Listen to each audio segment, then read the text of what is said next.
Conversations that we have, and women are literally saying, I make $300,000 a year. If he makes $100K, he's not viable. But wait, Doc, this is what I'm saying. I'm saying it's about leadership. It's about leadership. So for me, but money doesn't equate to leadership at all.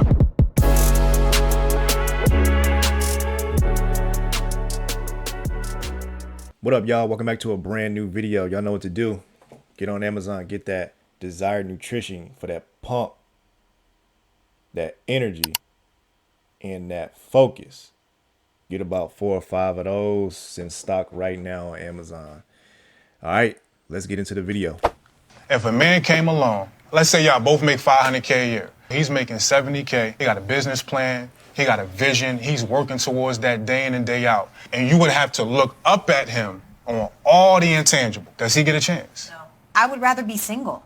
This is the thing. Wow. Let me tell you why. I have gotten to a certain point because I've built to a certain point. I am disciplined in everything. I'm disciplined in relationship with God, in my emotions, in my mentality, in my energy, in my body, and how I eat. I am very disciplined. And so I would expect that a man is the same thing. Because when you're disciplined, whatever you do the most is what compounds in your life. Why would I not give a shot to a person that makes $70,000 a year? I could put you on. Hell, I could even hire you. Come on, let's work together. We could do all of that. But as far as my man, because this is the thing, I refuse to give into a life where I start to feel like I can't have it all.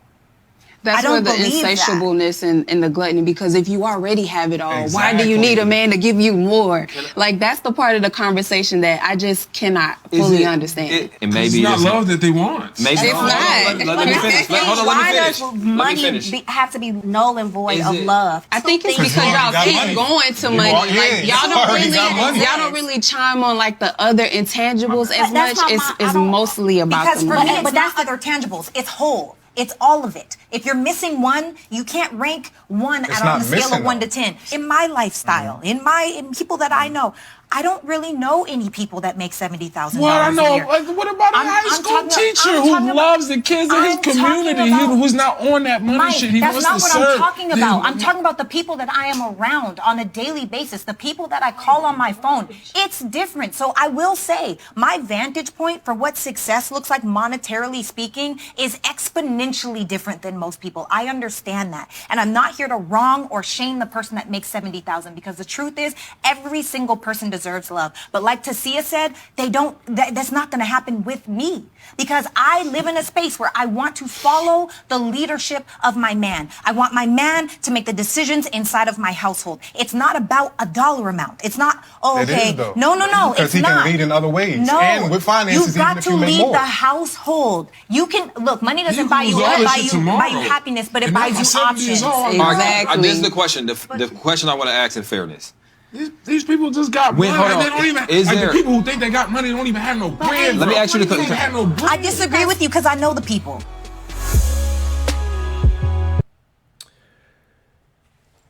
Okay. This is where I think the disconnect is. I think some men, like these guys right here, they're trying to they're speaking of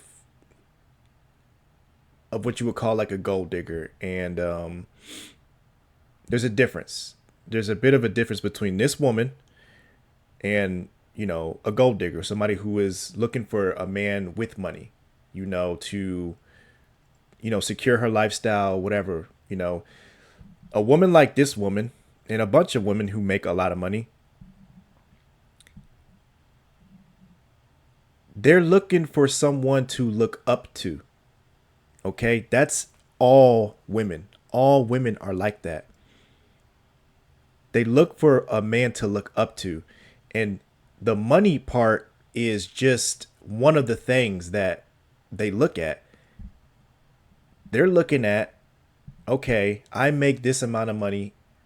He makes less than me. How is he better than me? Because ultimately, that's what they're looking for. They're looking for someone who's better than them in all aspects in life. Everything, not just one or two things or whatever. He's better than me than this and one thing and this and I'm better. No, they're looking for someone who's better than them in all aspects in life, meaning he makes more money than me. He's taller than me. He's stronger than me. He's somewhat smarter than me. He can teach me things. He can do all the things that I can't do, basically. If she can do everything, why get a man that can't do anything for her? Or at least one of the major things for her. If he makes less money than her, then she looks at him as less than. It's just as far as the money. So she's not going to get with a teacher that makes $70,000 a year. Not when she hangs out with people that are, millionaires or whatever. She's not going to downgrade herself to someone who makes less than her, because that means that he is financially less than her. And she doesn't want that. Most women are like that. There's nothing you could do about that. That's hypergamy. That's hypergamy right there. They ultimately want someone that's better than them. So what you need to do as a man, if you're not a millionaire, don't be looking for millionaire women. I mean, that's pretty simple, right? Like me, myself, I'm not going to be looking for no Beyonce. I'm not going to be looking for some entertainer or something like that. I'm not going to be looking for a doctor, a surgeon. I'm not going to be looking for that. I'm not going to be intimidated by it, but you have to think for yourself. You have to think to yourself, what does this woman want with me?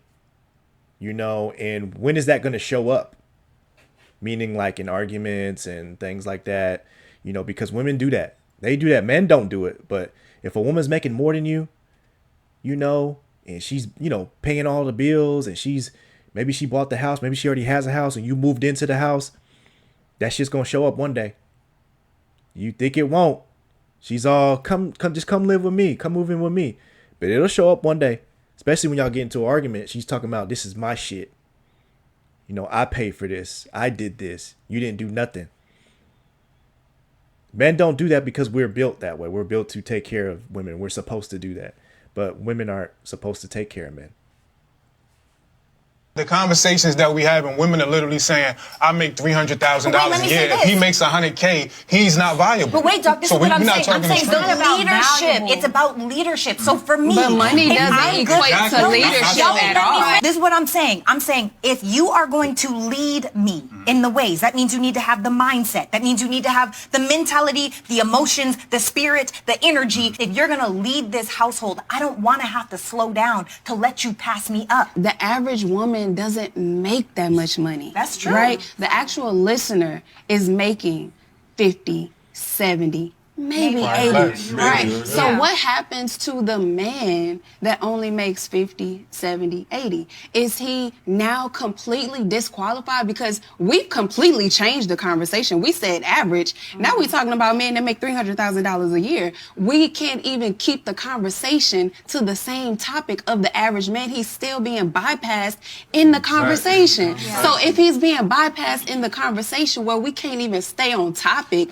and talk about the man, imagine the women that's listening to the conversation, their mind is still going to the $300,000 man. Can I just say one more thing? Even if you are that 50, 60, 70,000 earning man, there is still a desire for you at some point to make enough to where your wife doesn't have to work. Yes. Are people not able to make a living and provide a beautiful life with $50,000? That's crazy. That is exactly what he said. That's what he said. That's exactly what he said. And to allude to a person, if a person makes under a certain amount of money, to say that they don't have the ability to lead, provide, and have all of these things. That's exactly what y'all are saying. Y'all are going around about a way to say it, but that's how people are perceiving the things that y'all say. There's a component of this that we are missing, and that is that men that are not happy with where they are financially are mean. They treat you terribly, okay? If you meet somebody and they're a 300K woman, that may not be quite the lane for you. It doesn't mean that I value you less. It doesn't mean, but you're going to perform better. You're going to be a better person. You're going to have a better mindset. You're going to be in a clearer space when you feel valued, safe, at peace with where you are. And it's no harm, no foul in that. Stay there in that lane with the women that are in alignment with you, and don't be mad at us calling us broke, gold niggas, dirty bald head scallywags on the internet because we are in this lane. It would be wonderful to meet a man and he's like, babe, let's do this together. Let's build. I got this, you got that. You got my back, I got your back. But the reality of it is because I went to school, I was valedictorian, I graduated, I got a master's degree, I did all this. Now you mad at me because you not in my lane. Get in your lane, make some more money, and then come over here. Now we all good. It's simple. Again, all she's basically saying is that she's not going to be with someone, if she's making $300,000 or whatever the money is, whatever the amount of money is, she's not going to be with somebody who is making less than her because she looks at him as less than. But like I said, this is most women. Most women are like this. There's nothing you're really going to be able to do about it except, you know, get with a woman that is either, you know, on your level or under, you know, because what happens with these women is because they make so much money, their dating life suffers. The men's dating life, I don't even know why these guys are even worried about it. They shouldn't even be worried about what these women are making because they don't have to get with women like this. It's the women that need to be worried because the more money they make, the less their options. It's the less because of the way they think, the way that they are, the way that they're hardwired. They can't help but be that way.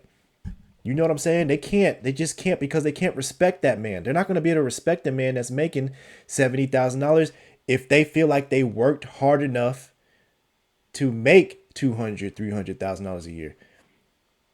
They feel like they did more than you. They've done more than you in life. They have more life experience. And these are all the things that women look up to. They look up to men that have more life experience. Oh, he earns more money. He must have did more than me. And that's how they're wired. You're not going to be able to change that. I wouldn't date a man that makes less than $100,000 a month. Damn. Well, I guess, damn. So talk to us on that. Talk to us about that. Talk to us. So the reason why I wouldn't date a man that makes less than $100K a month is because as a remote closer, I bring in $50,000 a month net. So if my man is not making double what I'm making, at least double what I'm making, I just wouldn't have respect for him. I need a man that's going to lead me. And if I'm making more money than you, that means I'm more disciplined than you. That means I'm more motivated than you. Boom. That means I have more systems in place that allow me to make that money. So you have to be doing double what I'm doing for me to even respect you. Yeah, that makes sense. As my man. That makes sense. Hey, brothers, y'all better step it up. You see, the sisters are coming with it. Hey, and listen, I mean, she said it right there. I mean, case in point right there. Like, this is how they're all wired. She feels like, look, I make $50,000 a month off the rip. Why would I deal with somebody who makes $100,000 a year? You know what I'm saying? So she wants somebody that makes $100,000 a month. He has to be making double what I'm making because they're looking at this as a respectful, like, this is how they respect you. I respect the fact that you did the work or you're doing the work to make $100,000 a month. I respect you so much for that versus the guy that makes $70,000 or $100,000 a year. She's looking at it like, I did the work. I did all this. I have all this life experience. I did all this stuff to get to where I'm at today. And what did you do? You just did the bare minimum because you're making, to her, in her head, you're making the bare minimum. So she don't respect you. Not as her man. You know what I'm saying? She doesn't, I mean, obviously she respects, well, you know, I'm pretty sure she respects everyone who makes a living. But in order for her to date that person, she ain't gonna respect that. She can't do that. And I'm gonna be honest with you, man. I don't really have a problem with that. And I don't think you guys should either. I don't think you should have a problem with that. I kind of agree with the, you know, date the people that are, you know, in your lane. You know what I'm saying? The difference is you have women who are a little delusional about what they can get, you know, because they may feel like, oh, I slept with a millionaire one time. Now they're looking for millionaires, you know, whereas a man, it's hard to even sleep with a broke ass chick. You know what I'm saying? You ain't gonna be sleeping with no millionaire chick. So why even look for a millionaire chick. And I'm not saying you have to be, feel emasculated by a woman just because she makes a lot of money. That's just not your type of woman, man. You don't want to have to keep up with that. You don't want to have her, like, paying for everything and doing all this. Now that's going to make you less masculine. It's going to make you feel less masculine, right? So just date a type of woman that's for you, because that's what they're going to do. They're going to do it anyway. They ain't checking for you, so why are you checking for them? Best advice I can give you about that, man. Anyway, let me know what you guys think in the comments below. Don't forget to like the video, share the video, and subscribe. I appreciate y'all watching. I'll see you on the next video. Peace.